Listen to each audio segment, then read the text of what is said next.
Well, good afternoon, everyone. Thank you so much for joining us today, and those that are watching virtually, hello to you too. I really want to be able to discuss a lot of the concerns and questions you've been asking student government in regards to repopulation and just COVID in general. So I'm joined by most of the leadership of our university who have been working so closely to make sure that we have a safe return to normal. And besides me, I have President Mark B. Rosenberg, the CEO of FIU Healthcare Network, Dr. Eneida Roldan, the Chief Financial Officer, Dr. Ken Jessel, Provost Ken Furton, and the Senior Vice President of Academic and Student Affairs, Dr. Elizabeth Behar.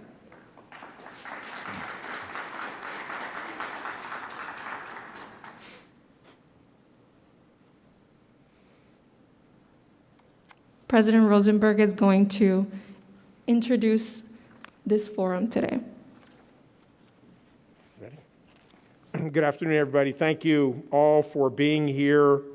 It is so important that we continue to maintain our dialogue, and we want to make sure that you are as informed as you possibly can be on one hand, and on the other, this is a season when we are all learning, because we've never been in this place before. A global pandemic that has essentially crippled all that we know about how we operate and how we live. This pandemic has touched every aspect of our lives. And I want to make sure that you understand that we appreciate the challenges that you have had, that you've had at the personal level, that you've had at the family level, that you've had at the community level, that you've had at the educational level. But I can tell you one thing, everybody up here has been so impressed with your determination, with your perseverance, and your willingness to address the daily challenges that you have confronted.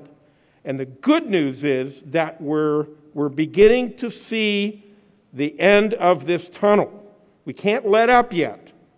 We cannot let up, but we're close.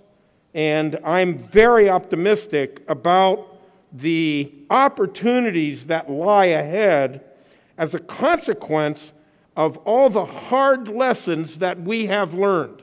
And they've been very difficult lessons, in some instances tragic lessons. But we're going to come out of this, I want to assure you, better and stronger as a result.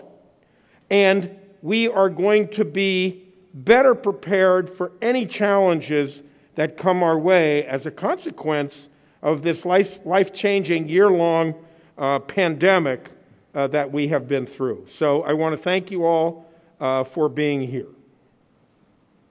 Thank you, President Rosenberg. And now I want to introduce Dr. Eneida Roldan, who really has so much to share with us about the ins and outs of COVID, what we really need to know. And it's truly an honor to have her here today. Thank you, Alex, and thank you to all of you that are here and those of you that are joining us virtually. It was approximately about a year ago and a week that all our lives have changed. Not only our personal lives, our professional lives, both socially, economically, our families, etc. Myself, I know I have suffered losses of colleagues of mine at the front line and also friends. So those of us, we're not the same as we were last year. But one thing you have to know today is that your FIU has been there since the beginning. As you know, it was not only a year ago, but because we have global presence, our university has global presence, we really started out since January, actually. So we were much ahead of our own other schools that were not being impacted already as early as December. As you know, as early as January. As you know, this virus broke December 2019. Some studies have even shown that this virus could have been here with us much, much before. However, it was not at the level of a global pandemic as we have suffered. But I can tell you that we have come full circle. There is a journey to all diseases, and the journey is, first of all, prevention. And how have we done prevention on our campus? Well, you just have to walk around our campus and see the communication, the education, because we do have to educate in order to increase compliance. Then we have screening. As you know, we went through a few months where testing was even very, very difficult. We have brought testing on campus where you can just walk up and test for free. There's more availability for testing, not only on campus, on both our campuses, but even throughout our community. Then the therapeutics. In a short of 1 year, we have enhanced therapeutics not only at the acute level, but also at the level of to reduce morbidity and mortality in our hospitals, which is so, so important in order for us to have control of the virus. And finally, immunity. We now have vaccines. We have more than, we don't have one, we don't have two, we have 3 vaccines and more coming down the pike. And yes, those of you are asking, when is my turn? Well, I am here to say that every day that goes by, there's going to be more and more opportunity. We're going to start expanding so that you are eligible to receive the vaccine. Right now, we still have certain groups that are the ones that are eligible, and that's in accordance to the governor's executive order. As you know, just a few days ago, actually on Monday, the governor reduced to 60 years and older healthcare providers. Even if you are a research PhD student that deals with human specimens, you are eligible under healthcare. And now under 60 years of age, if you have a doctor's note that you are vulnerable to be impacted by the virus. So what I mean by that, in a short of 1 year, we have actually journeyed through the journey of a disease, and more resources are out there. And one thing I can tell you is that your FIU, your leadership team, are committed to keep you safe and to, more than anything, communicate and educate what is going on around our world with the virus. Very important to maintain yourself. We are an institution that educates. So it is very important that we align with evidence-based medicine. There is a lot of myth and a lot of non-facts out there, and we don't want you to follow that. We have had very good communications through our healthcare task force, so through different subcommittees, and we're here to educate you. And we're here to tell you that we will continue to fight to get ahead of this virus and not behind it. I know that some of you are now worried about the variant. Well, I'm here to say that viruses mutate all the time. This is an mRNA virus, which we know they mutate all the time. So the most important thing to do is right now prevention. And we're doing prevention right now. We have masks, social distancing, we have hand washing. If we're sick, we stay home. And so we have everything in place to welcome each and every one of you.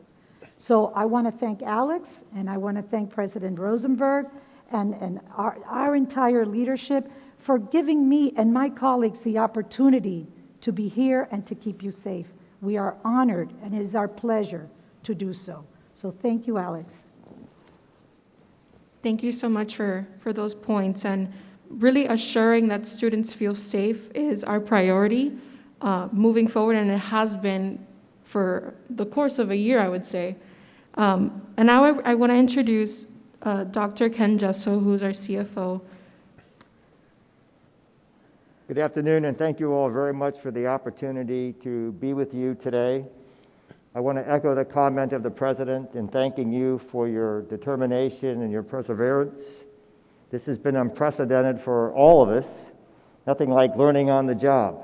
I mean, every year we go through a training exercise in dealing with hurricanes because we know they're going to happen, we prepare for them, and we really haven't done anything to prepare for a global pandemic, because I don't think anyone thought a global pandemic of this magnitude would ever be possible in today's day and age with all of the medical advances we have made.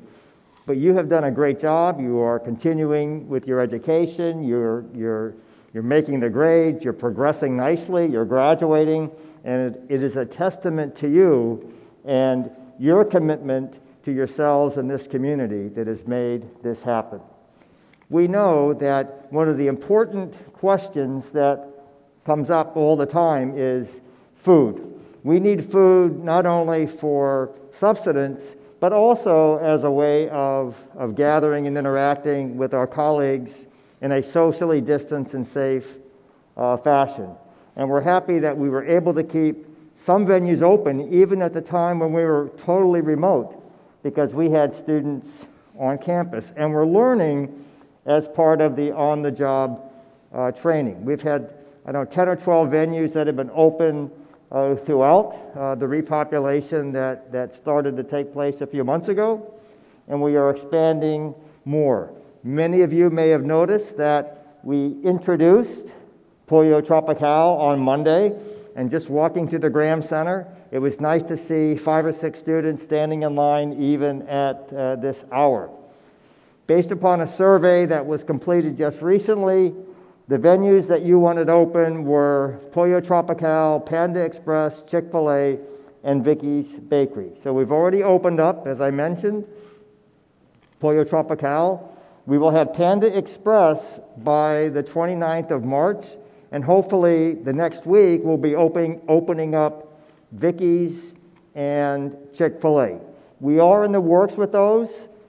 All the employees that we had that worked in those venues were out of necessity furloughed because of the pandemic. There was just no work for them to do. So we've had to bring in new employees and follow the training protocols that are required by the franchisees that we are dealing with. So they have their own systems of training that the employees have to go through. So we're really starting from scratch.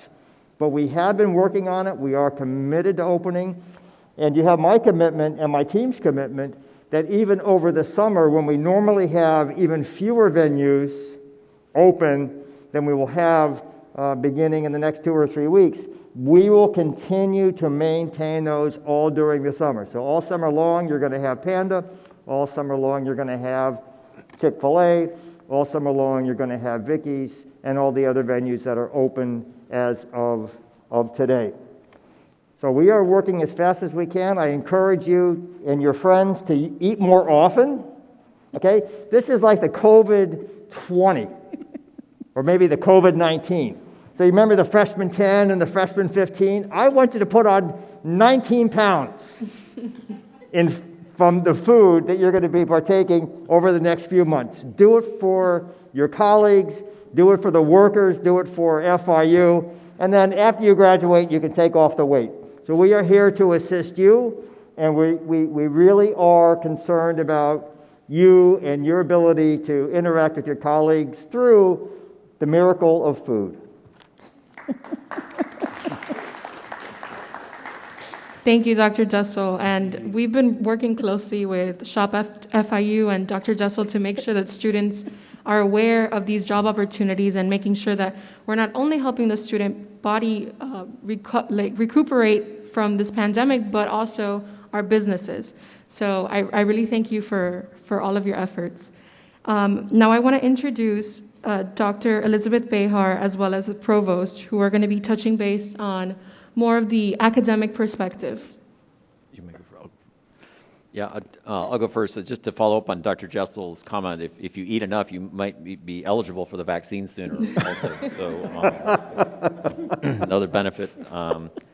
Yeah, I'm just going to focus on the classrooms that are going to be increasingly available. You know, working with the faculty and facilities, we have been increasing the number of in-person classes. So to put it in perspective, last semester we had only about 27% of our sections had in-person components.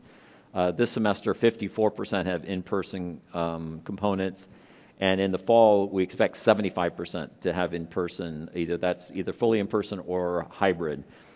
More importantly, though, is the capacity, because the COVID capacity reduced the number of students who can go in the classroom down to only about 39%. Some cases, it was over 80% reduction in the capacity in like our large lecture halls.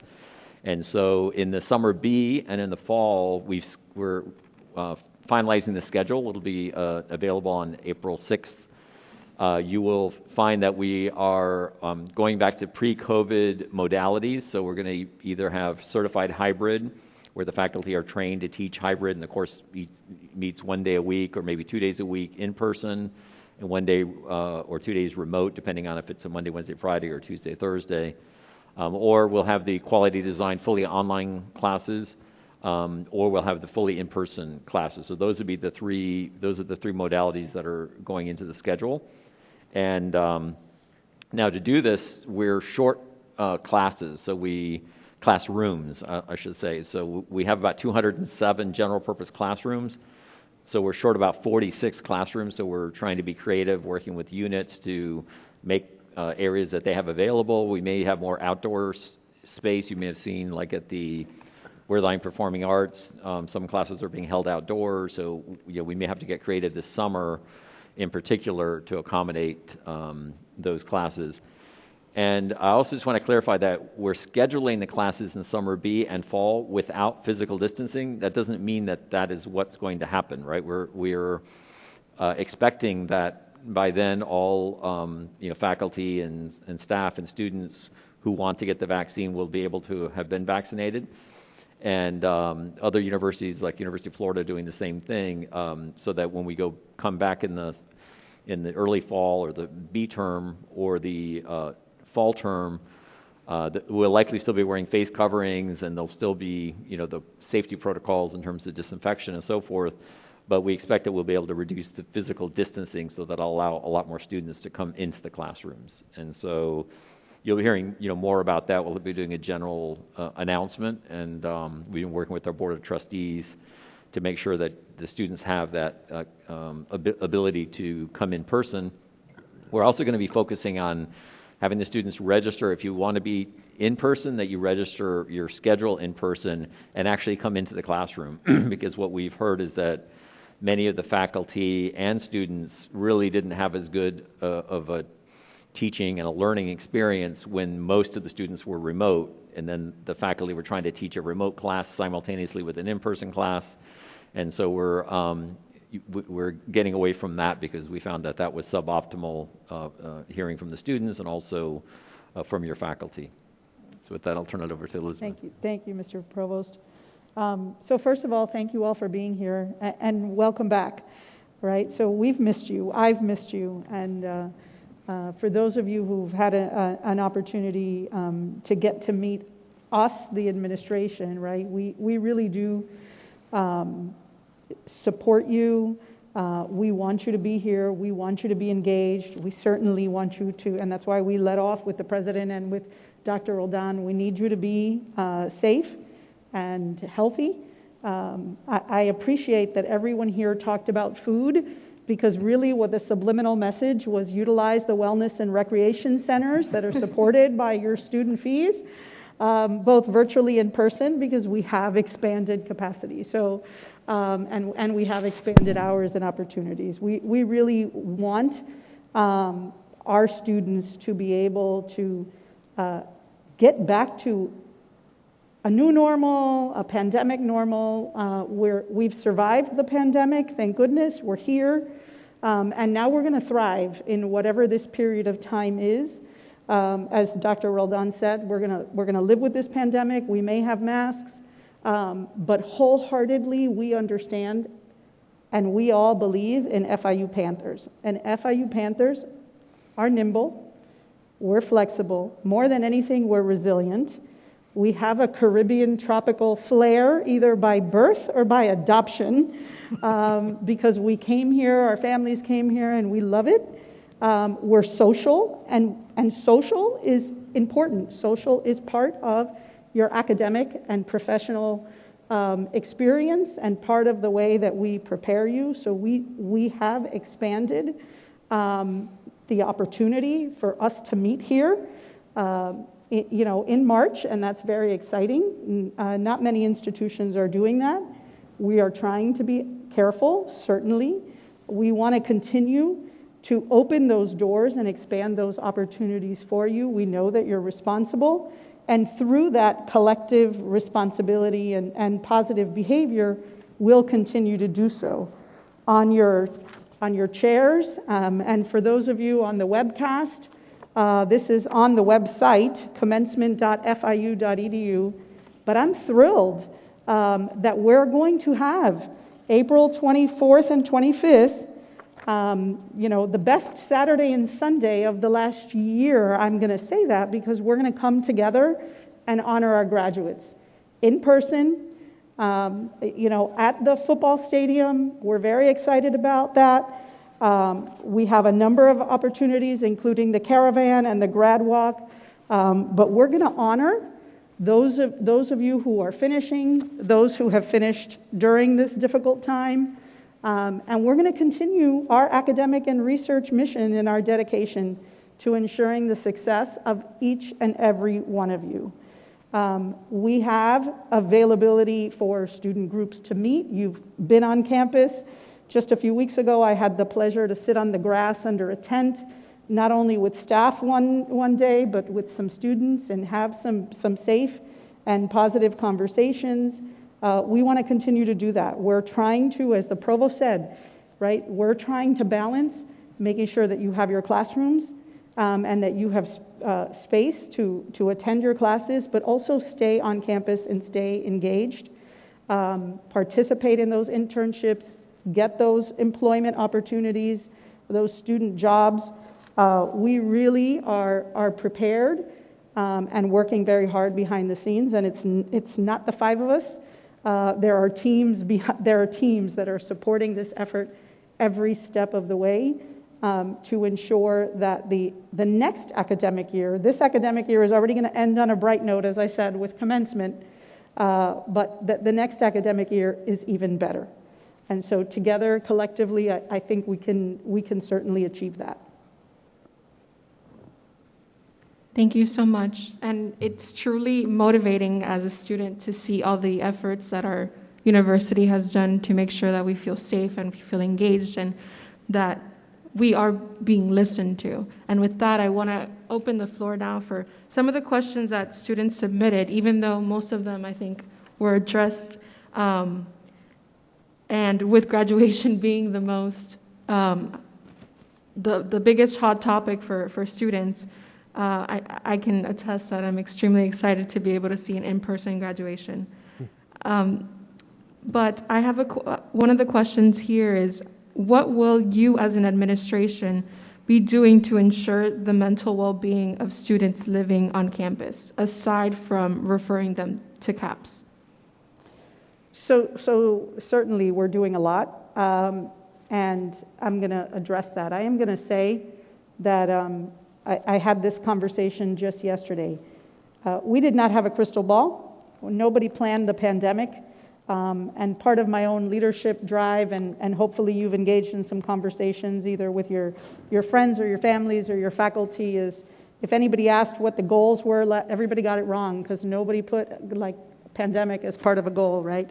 But certainly the ability to thrive given uncertain times is a professional goal. But the state of Florida, through our Board of Governors, through our Board of Trustees, initiated a mental health and well-being task force a few years ago.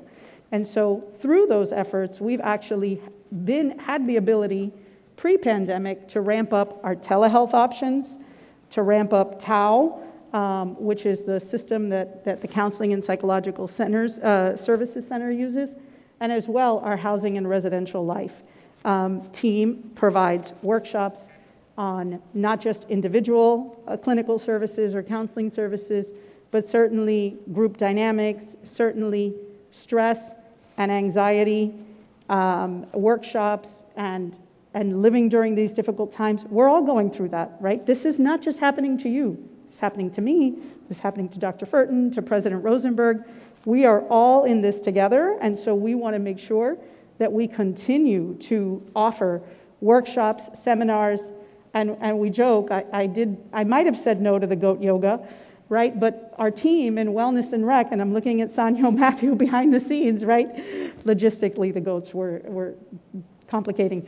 But we want you to be engaged in your physical well-being and stay safe, right? So if that means the Pelotons, the exercise bikes, those are outdoors in bigger areas. If the yoga is outside, weather permitting, if it's a little bit smaller of a classroom so that you can be more spread out, we're willing to do that.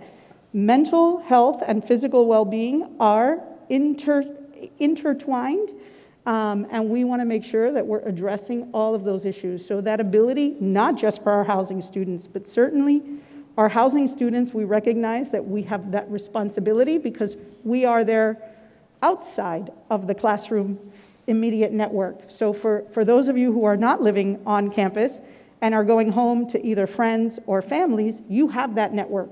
The university remains the network for the housing students. So we want to make sure that we're supporting all of our students in multiple ways. Thank you. And I guess this question would go to Dr. Roldan in regards to vaccinations. And students want to know if there is a possibility of them being on that list of receiving vaccinations from the university.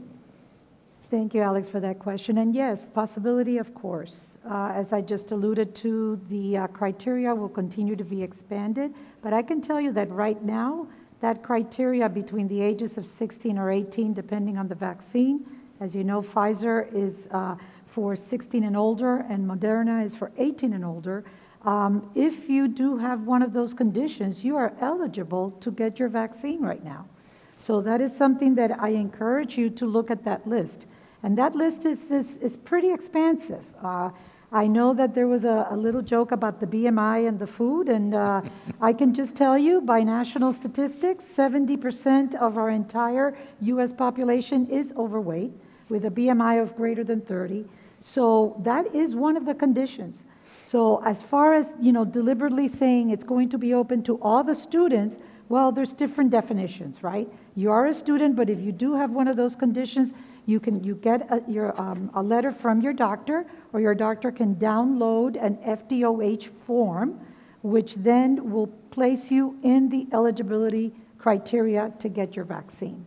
However, we know that in the coming weeks, those vaccines are even going to go into clinics as well as into physicians' offices. So we're seeing something that every year, the same way that you get your flu shot, you will be able to get the COVID vaccine. In fact, even the testing will be as such, where we can test you both right now for COVID and flu and treat you accordingly. So like the President said, there is a light at the end of the tunnel. And yes, I don't think, Mr. President, that it is a train. I think it is very clear that we will continue to know more. And I can tell you that science is very advanced and technology is very advanced. But what has happened in the past year to be able to be where we are now with all the tools and resources is phenomenal and remarkable. So please do take advantage. And remember, the vaccine is now a panacea. It is now the all in all. We do have to wait for that herd immunity. However, it places us in a much better position. What vaccines do is basically, if you do get impacted by the virus, it will be very mild, just like what happens when you get your flu shot. I hope that answers that question. Absolutely. With that, a lot of students are concerned what returning to class with social distancing, especially classes that would hold up to 100 or 200 students, and what that looks like in the anticipation of summer classes and even fall semester. Yeah, so we're actually looking at, actually at your suggestion, some other alternatives like plexiglass or glass dividers in the large auditoriums, if we can eliminate physical distancing, but also provide that additional assurance. And we're expecting that we will have all the same cleaning protocols and safety protocols, face coverings. We're actually the first university in the country to deploy Covid-19 detector dogs. So we've worked them in classrooms and Graham Center and places like that where we do an extra layer of disinfection. And that will continue throughout summer and likely into the fall.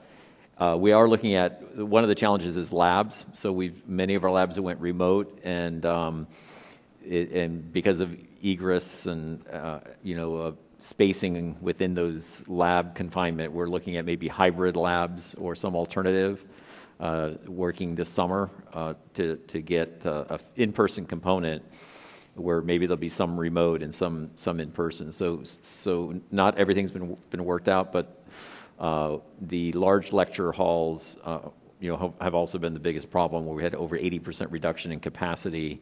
If you've ever went into any of the big lecture halls, you'll see that it's very limited. The students are spread out. It's not a very conducive learning environment. So that physical distancing is going to be important to get back to those larger lectures. We do have a backup plan. So if, for example, we needed to go back to some physical distancing, then we could say take a Monday, Wednesday, Friday class and break it into Monday, Wednesday, and Friday, meeting one day in person, and then the other 2 days remotely, things of that nature that would allow us to have an alternative. So when the students register for in-person, they'll at least get a hybrid, if not a fully in-person class starting in the summer and into the fall. Absolutely, and I think it's really important to highlight that students are going to have the choice to choose the form of learning that they want. And I know that that was a big concern for a lot of the students, and more so over the reservation system that we were using for the course of the pandemic. And do we have an update on what that looks like, the reservation systems for studying?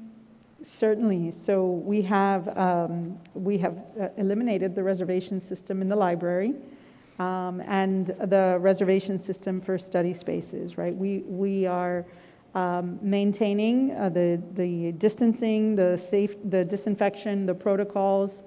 The library has a multi-dimensional plan that takes us through to the summer. To being fully open, so there's still some floors on the library that are not accessible, and that is not because we want to keep you out of the library. It is really because there are journals and electronic access that when we went remote, we negotiated with the companies that back those to make them accessible to everybody, as opposed to journals that you'd have to go and get in the library. And so if we open up that access physically, then we have to reduce the access electronically. And so we're working through that to make sure that everybody's ready to be able and comfortable and safe to be able to come back to the library who needs to access those materials. At this point in time, I don't believe this week that there's food or dining, inside the library on the second floor, which I know was really important to the students. And we'll get back there. But we're not quite ready just yet with our sanitation and protocols to allow food and drink in the library. So basically, I just brought you back to 1987 when I was in college, because actually no one ever spoke or ate or drank in the library when I went to college. But we'll fast track it as soon as we're perfectly safe to be able to do so. If you've noticed, even in the Graham Center, and in Mango, the chairs are back, the desks are back. There's more opportunities and tables for you to sit, for you to eat, for you to study. We recognize that Wi-Fi and secure Wi-Fi that is reliable is important to all of you as you round out this semester. So we've opened that up as well. Thank you. And I know that the Rec Center is also been a huge attraction for a lot of students, especially on campus housing students. And I've been in communication with Sanyo, who works directly with Dr. Behar about making the reservation system more flexible, and maybe Dr. Behar could talk a little bit about that. Sure. Actually, Sanyo's here, so I'm going to ask him to come to the microphone. So it's a team effort. Hi, good afternoon, everybody. I'm Sanyo Matthew. I serve as the Assistant Vice President in the Division of Academic and Student Affairs, and I oversee the Wellness and Recreation Centers at MMC and BBC. Yes, we started off with the reservation process in the fall semester when we were allowed to open. Now, of course, I've been working closely with a lot of advocates like our friend Christopher right here and Christina and all our SGA leaders who've been very passionate about the Rec Center. I must say one thing that I'm very proud of. We are the one rec center in the state university system that's had a perfect record, and we're very proud of that.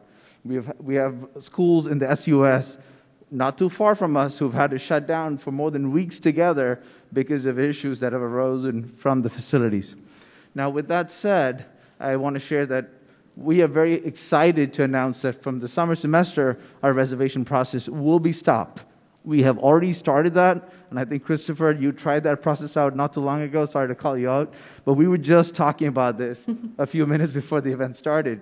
So we are developing a process where students and other patrons can walk in, and I'm sorry, I'm giving my back to people, but we have developed a process where people can walk up and without a reservation, but in the summer semester, we plan on that process going away completely. So we still encourage you to make a reservation for now, but come summer, you can plan on that going away.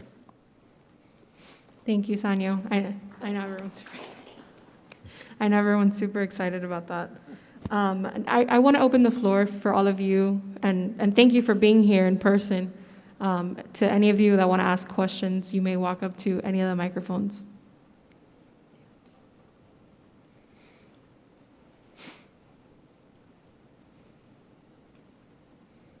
Hello, can you hear me?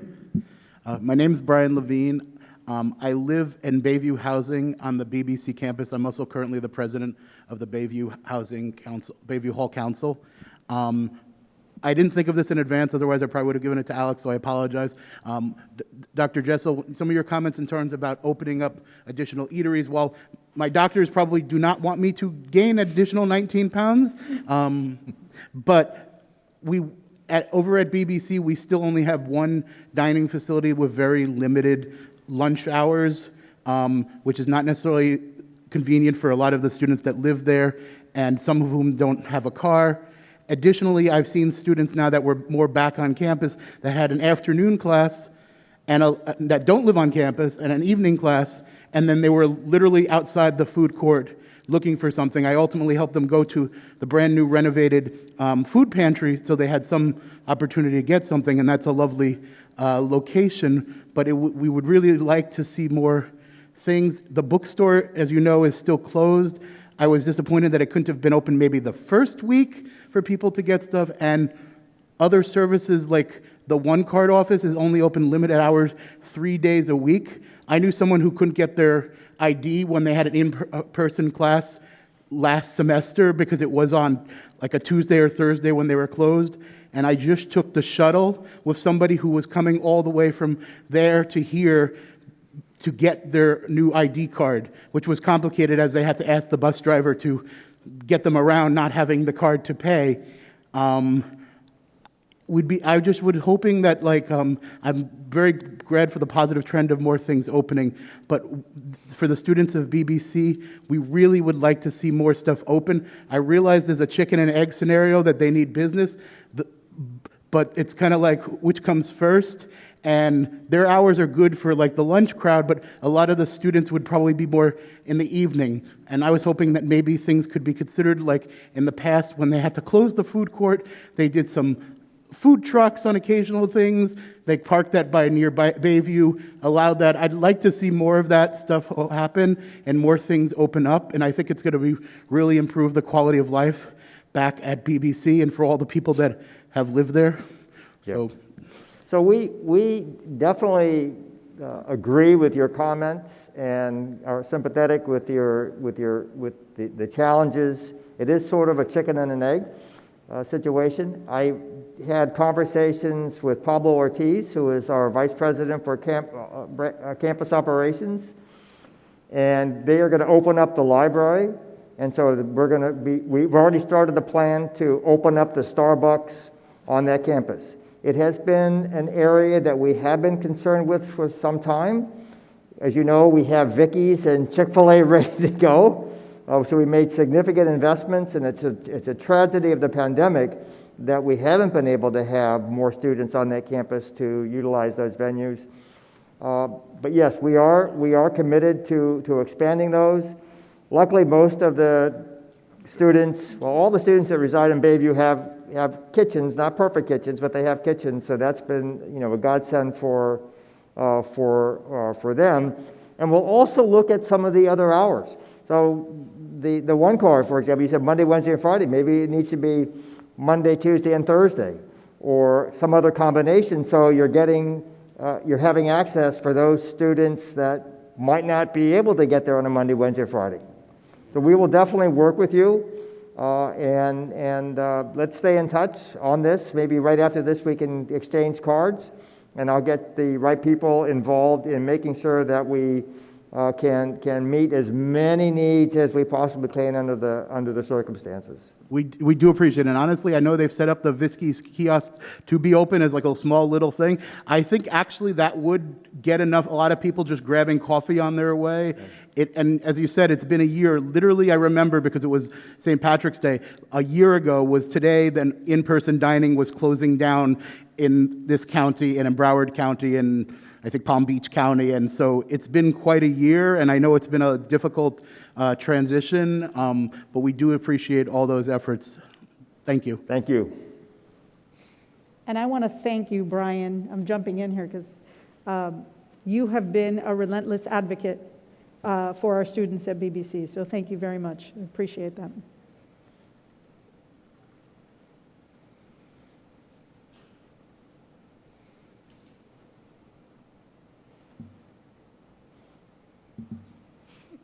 Thank you. What a gentleman. My name is Christina, and thank you so much for all your time. This has been very insightful about our future of FIU. My question pertains to academic spaces.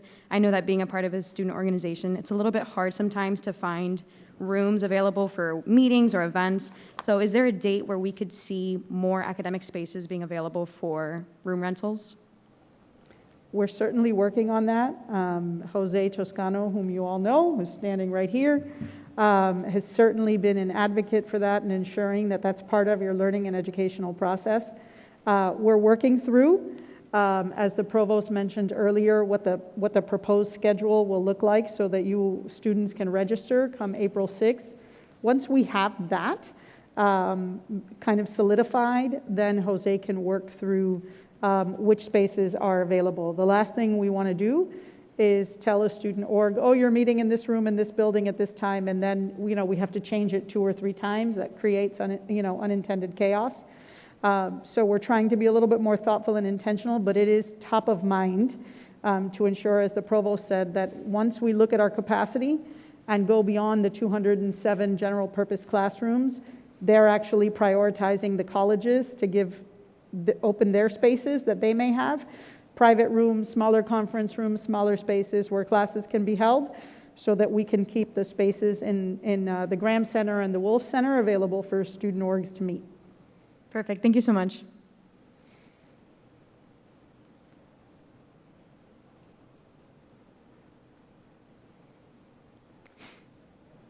Hello, from this side of the room now. Wait for the camera to catch up. My name is Alexander Rubito. I serve as the Controller for Student Government this year. And my question relates to updating of P3 guidelines. I know that it was something that was constantly done during the summer, and it was very well advertised.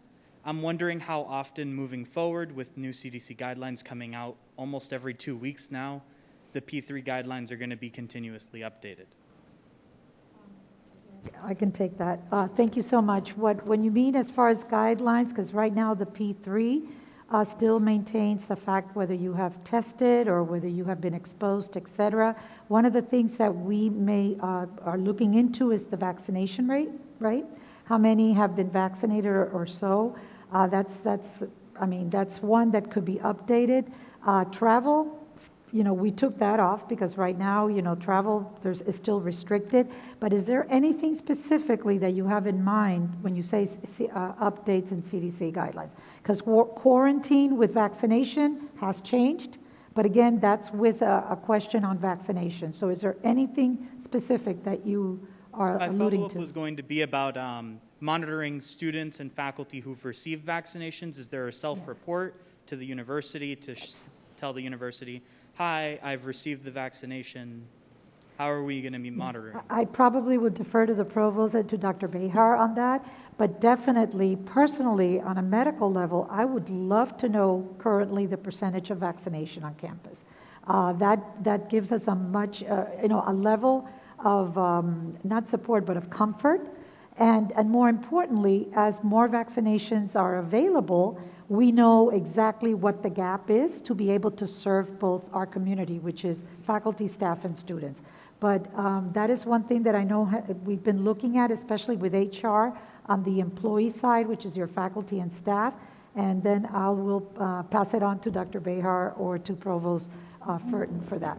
Well, I could just add and then see if Dr. Behar wants to add to that, is that we do have subcommittees, and one of them is a testing, tracing, and disinfection committee that's looking at every time there's new updates. And actually, Dr. Roldan chairs a health committee also that meets, and then they make recommendations to a policy group that makes recommendations to the president. So these groups are continuously meeting, and we will be updating things like the P3 app for vaccinations, and maybe Dr. Behar can also talk about some of the sentinel screening that we've been doing, and that will also likely get updated. Certainly, we've been, right, so the provost used the term sentinel screening, right, the random surveillance testing, which we have been utilizing this semester to kind of give us a touch point on the health of the community, which gives people peace of mind as we're encouraging everybody to come back to campus. Right now, I will tell you, like literally today, now, I am not at a meeting because I am here on classroom protocols. And so we have a cross-functional team, right, impacts of HR, of class management, of academic planning, finance, the health committees, meeting right now to kind of go through this. As you said, Alex, it's changing every 2 weeks. And, you know, changing the guidelines and changing the litmus test every 2 weeks might be a little bit more difficult. We're certainly going to lead towards the science and provide some guidance. But if every week you have to, and hopefully as we get to herd immunity, things will escalate and improve at a faster rate.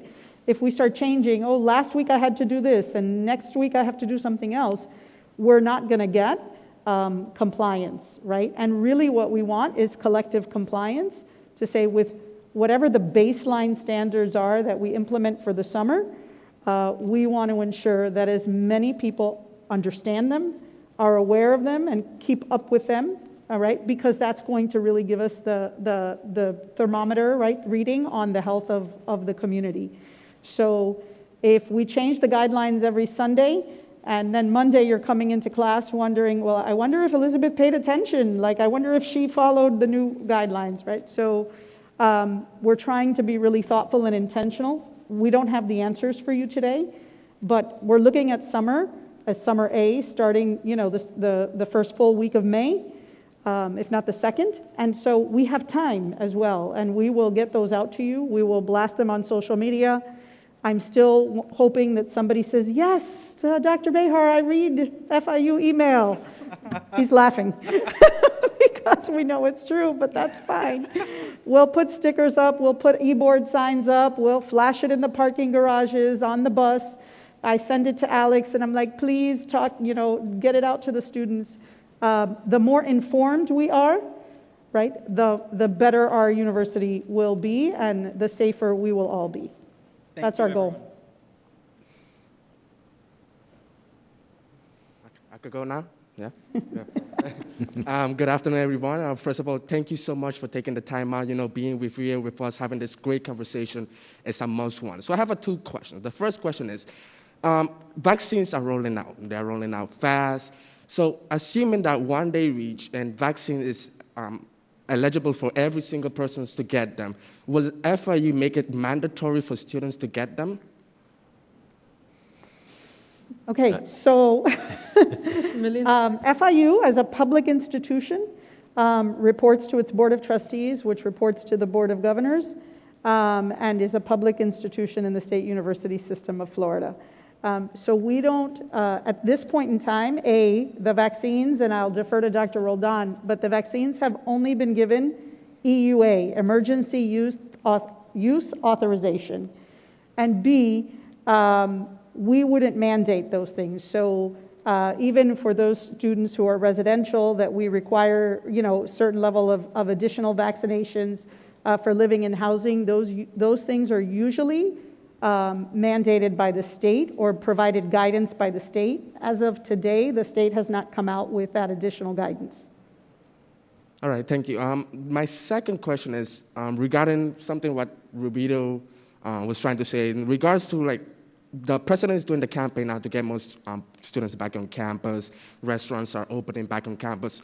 And there are certain rules that are kind of a bit different.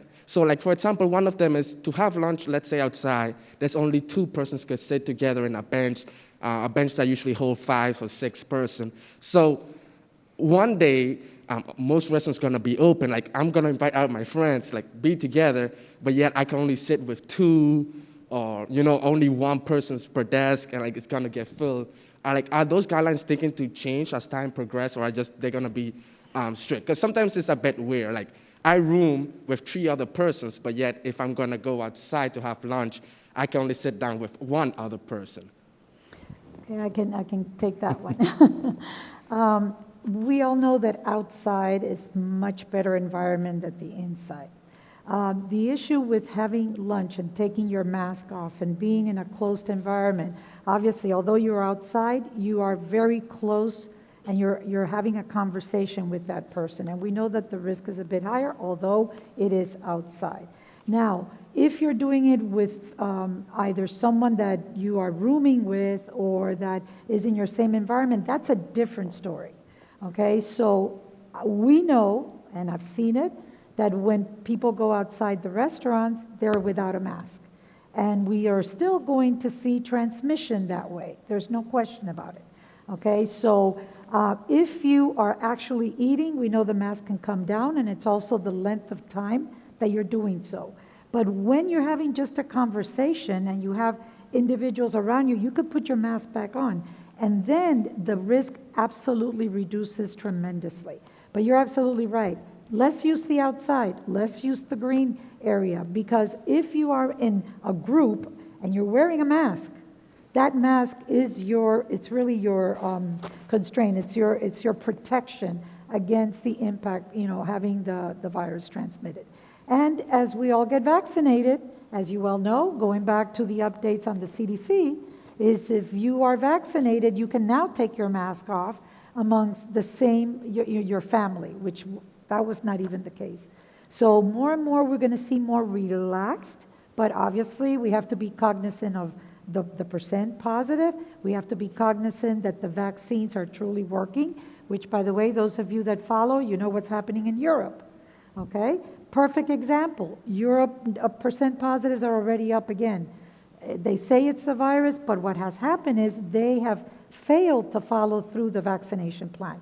So that is how impactful vaccination is. But when you're outside, if you're with a group, you can wear your mask. If you're eating, that's when it becomes a little iffy, especially if you are congregated, okay?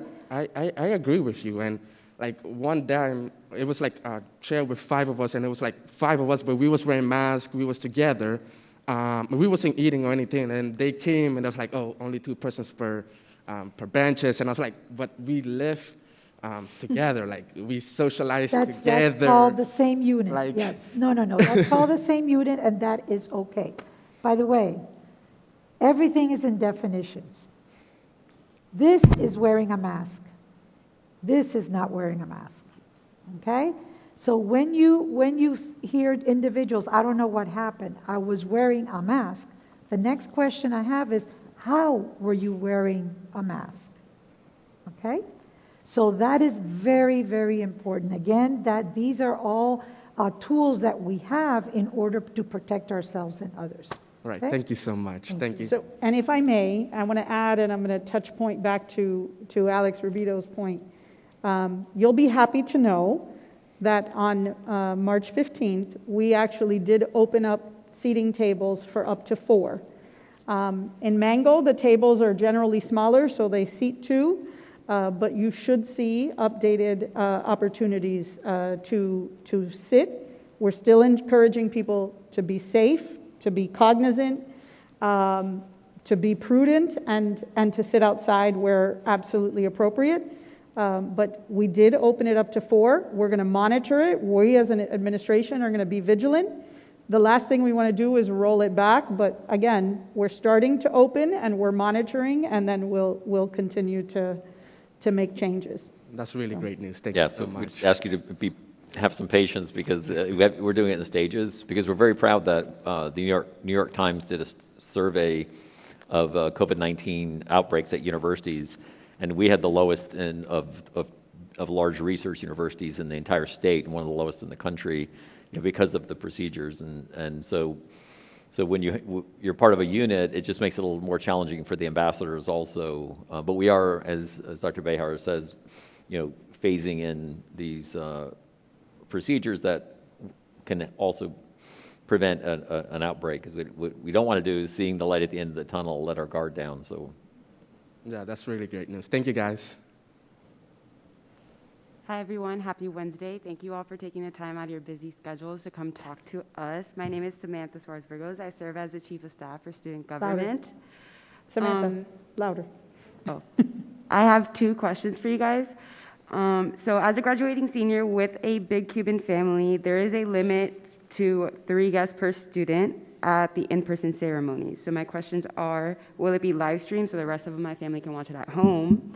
And second, can you run through exactly how the safe tweak of a traditional ceremony will look like at the Ricardo Silva Stadium? So it will be live streamed. I'm looking to our AVP here for protocol and community relations and special events. Commencement will be live streamed so that our extended family networks, whether by birth or by community, will be able to partake in the ceremony with you. They'll be more socially distant than you because you'll be at the stadium. And I believe the website will have kind of a run of show and share as we get closer to April 24th and 25th, those protocols and guidelines and expectations of those who do attend in person. Thank you. Welcome. maybe Dr. Behar, you could also share the other options that we have so that. Yes, we do have the caravan and the grad walk on March 30th and 31st, and then April 17th, the grad walk for folks to be able to have some opportunities to engage in a variety of events. The Cuban family is always a concern.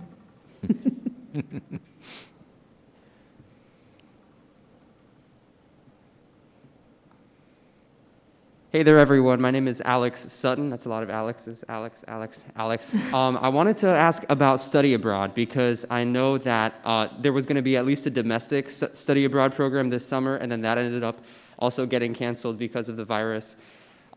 So I wanted to know if there's any timeline for when either domestic or international study abroad programs are going to reopen next summer, maybe not, or during the fall or spring semesters coming up.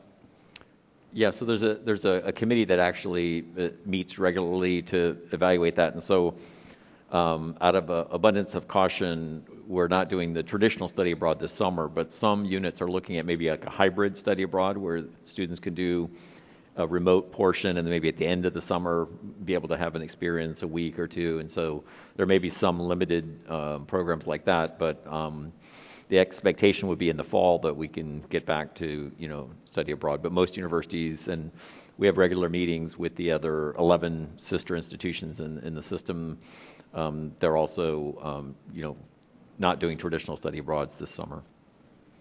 Alex, I'm with you. My bags are packed. I'm ready to go. We just have to make sure that we can keep you healthy while you're there and bring you back healthy. So as soon as we're ready to do that, we'll be opening up study abroad. Thank you so much. Mm-hmm. Hi, everybody. Thank you for coming out. I'm also part of student government. My name's Samantha, and I'm a housing student as well. And I know that a lot of students that are housing have a concern where they live with people that they do not know, so everybody has different lifestyles. So I want to know how FIU is monitoring cases on campus and how they are mitigating any spikes that are amongst the housing students. Oh, we are monitoring very closely. As you know, we've expanded the testing. We do have the surveillance testing, and every single day we are watching those percent positives and return from the test. And this is the reason why, as you heard the provost, we know our percent positive is very low. Okay, so this is truly evidence-based, and right now we have about 10 to 12% of the population, which is on campus that is getting tested, and we hope to continue to ramp up as more of you come on campus. With the opportunities that we have to test you, we will be doing so. And obviously, as more vaccines come in, we will be vaccinating you. So these two things actually converge, and then we'll flatten the line. And that is our goal. So definitely, we are we're looking at it very closely. We do report it to the president, to the provost, to Dr. Behar. So we are looking at these numbers.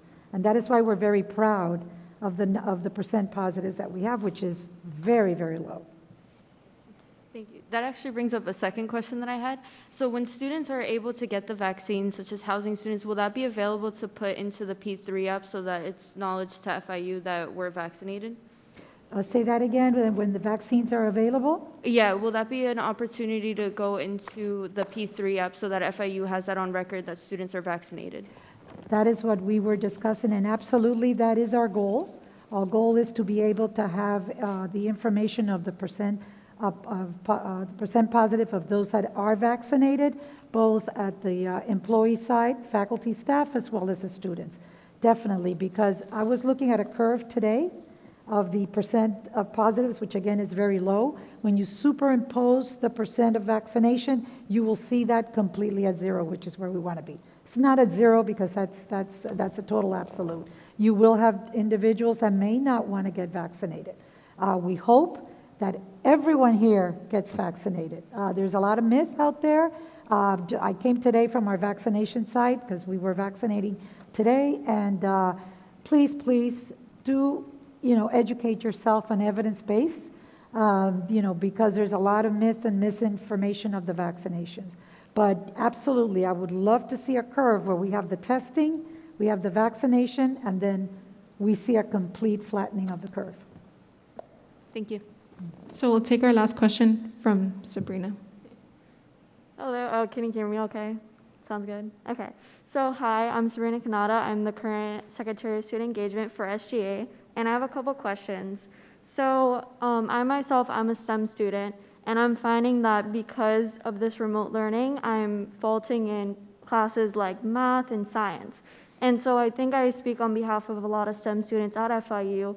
Will that be taken into account for summer modality, that STEM courses will be more available in person and in hybrid? Because I know that that's a main concern for a lot of students in STEM careers.